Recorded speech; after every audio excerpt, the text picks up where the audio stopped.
नमस्कार, न्यूज 18 का digital platform और मैं हूं आपके साथ प्रशांत कटारे। तो ईरान को लेकर कई खबरें आज सामने आई हैं, परमाणु बातचीत को लेकर भी और ईरान के राष्ट्रपति मसूद पेजेश्कियान को लेकर भी। इसके साथ ही ईरानी राष्ट्रपति के बेहद अहम बयान की भी बात करेंगे आज। ओमान की मध्यस्थता में चल रही परमाणु वार्ता 13 जून को रुक चुकी थी। कारण था ईरान का इजरायल पर हमला, और यही कारण था कि ये बातचीत बीच मझधार में ही छूट गई। और अब जब युद्ध विराम हो चुका है तो एक बार फिर से इस बात की चर्चा शुरू हो चुकी है कि क्या अमेरिका और ईरान के बीच फिर से बातचीत शुरू हो सकती है। इस पर ईरान ने साफ कर दिया है कि इस मीटिंग को लेकर कोई निश्चित तारीख या समय नहीं तय किया गया है। ईरान ने सोमवार को कहा कि अमेरिका के साथ अगले दौर की परमाणु वार्ता के लिए अभी कोई तारीख, समय या स्थान तय नहीं किया गया है।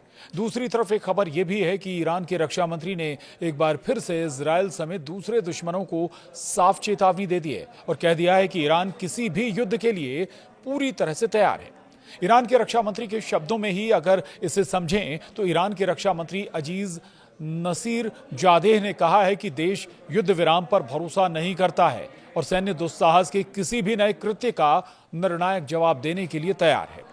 दरअसल तुर्की और मलेशिया के रक्षा मंत्री से बात करते हुए ईरानी रक्षा मंत्री ने यह कहा है। दूसरी तरफ तुर्की के रक्षा मंत्री यारगलर ने युद्ध विराम पर अपनी संतुष्टि और खुशी व्यक्त करते हुए कहा कि हमारा मानना है कि परमाणु वार्ता एक उचित समझौते के साथ समाप्त होना चाहिए, जिससे ईरान और क्षेत्र यानी कि मिडिल ईस्ट को लाभ हो। वहीं मलेशिया के रक्षा मंत्री ने कहा कि ईरान मलेशिया के लिए एक मित्रवत और विश्वसनीय देश है। उन्होंने आगे कहा कि हम युद्ध के लिए इजरायल को दोषी मानते हैं, इसीलिए हमने शुरू से ही इस हमले की कड़ी निंदा की है। अब बात ईरान के राष्ट्रपति मसूद पेजेश्कियान की। तो अब ईरान के राष्ट्रपति ने इजरायल के विनाशकारी एजेंडे के खिलाफ क्षेत्रीय एकता का आह्वान किया है। मसूद पेजेश्कियान ने सोमवार को मध्य पूर्व में इजरायल की विनाशकारी भूमिका के खिलाफ देशों को चेताते हुए कहा है कि इजरायल तोड़ने की कोशिश वाला एजेंडा लेकर चल रहा है। ऐसे में इस क्षेत्र यानी कि मिडिल ईस्ट के देशों को आपस में एक होना होगा।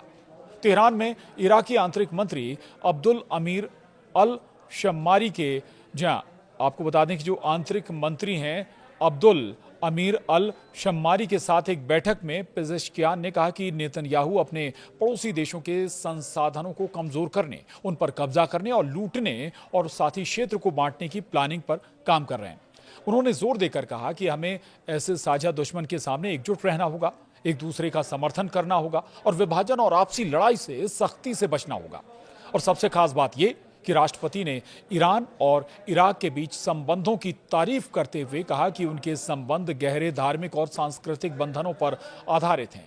उन्होंने दोहराया कि ईरान मुस्लिम देशों के बीच एकता और सामंजस्य को मजबूत करने के लिए और प्रयास करेगा।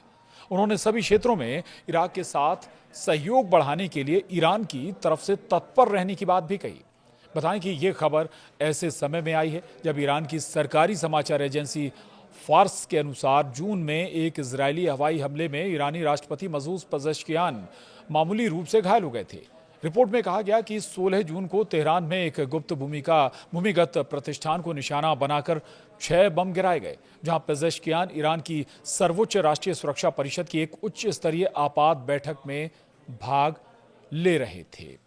तो ये ईरान से जुड़ी जो बातचीत है, महत्वपूर्ण अपडेट आज हमने आपको दी। आज के लिए इतना ही। नमस्कार।